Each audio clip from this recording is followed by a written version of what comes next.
So this is the camera mount that I made for my shotgun. It attaches to the side of the stock, and I've got this ball, adjustable ball here.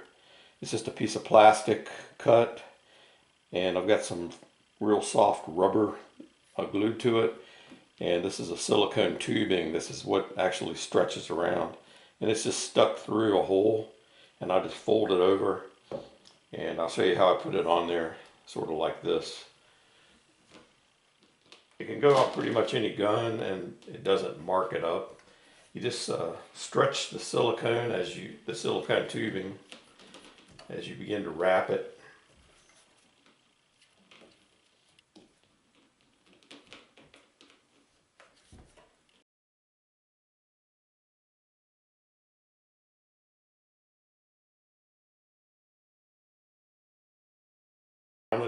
Now, and this is on a Stoger STF 3000 410.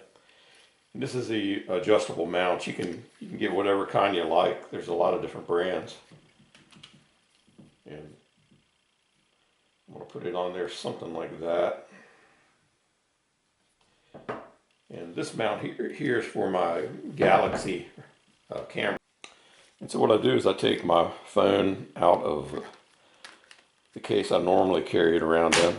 I've got this other case here that where I've cut the door off of it. And I really like these. They protect the camera, and it also, you can keep the lens protected so it doesn't get dirty. And then I just slide it in here. And it has a lock. And so to remove it, that's what I do. I just get rid of this part first. It's got a spring in there that just kind of opens that up. Get that out of the way, and then you can just get to this tubing and just let the tubing unwind.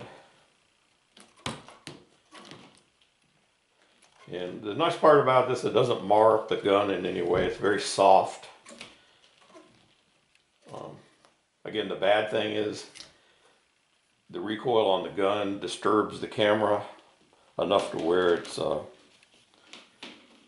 you get some footage during the shot that's not usable. It's kind of blurry.